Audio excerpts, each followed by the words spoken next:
What's going on, guys? It's Ahmed back again with another video focusing on non-league football. I made one last week, I think, about how non-league is going to get this research and money and everything's going to be okay for it. However, I don't think that's the case anymore because non-league football is in a funding crisis, according to Ben Fleming. I'll link down the bio anyway.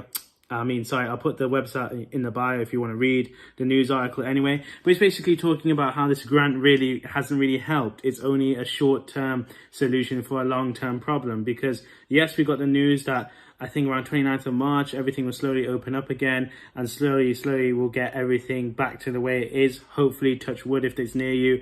But obviously, that's not the case for football in some aspects. In football, obviously, they're going to slowly let fans back in again and hopefully that will work out because, of course, football stadiums are packed. Now, with non-league football, what does this mean? Does this mean their season will continue? Does it mean they'll obviously review the season again and null and void it yet again? I think they are going with the latter option anyway. But with that problem is it basically means that if they carry on, where are the fans? Where is that match day revenue? Because we talk a lot about this on this channel. Bums on seat is absolutely critical at non-league level. They need fans within the stadium to make sure it works. Because without fans, football is nothing at that level. Football without fans is nothing as it is anyway. But of course, with non-league football, there's no BT, Sky, BBC, or like DAZN even to, cover the football.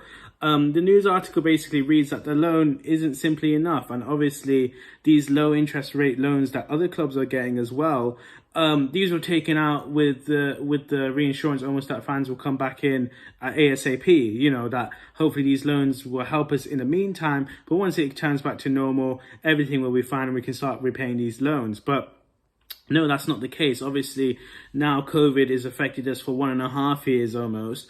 It looks like these clubs are left in limbo because they can't really afford to pay because they need fans and they need government help desperately. It's a bit disappointing to read about. Obviously, we thought that, the clubs will help them out. And obviously some leagues in the lower stages, I think like step 6 and step 7, they want to carry on anyway. They haven't had their vote yet. But it's a quote here. Most clubs don't have the financial resources to continue this season. It's absolutely imperative that the money comes first before a ball is kicked, before anyone plays against each other, that they know that, okay, have we got enough money? Can we pay our players? Can we pay our staff? More importantly, have we got money coming into the club?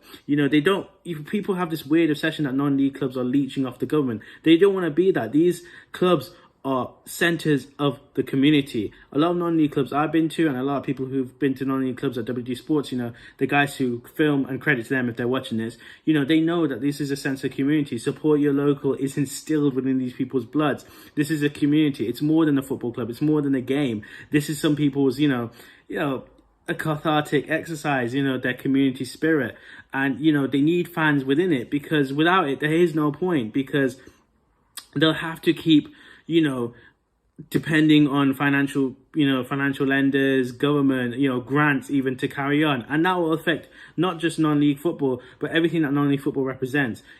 People who've come from non-league football, such as Jamie Vardy and Mikel Antonio, lads who are trying to get that chance might not get the same chance because of the simplicity that they have not got enough money to run and they can't continue their season. The news article reads on, I'll link it down below, but it's very, very sudden. Obviously, I haven't scripted it as well because, again, it's breaking news. This article was released today, but, they need help. Look at clubs that have, made a name for themselves in non-league football, from YouTube perspective, like #United. Maybe they can do something. I don't know, but we'll have to see what happens. But yeah, it's been Ahmed for Onthespot. Cheers, guys.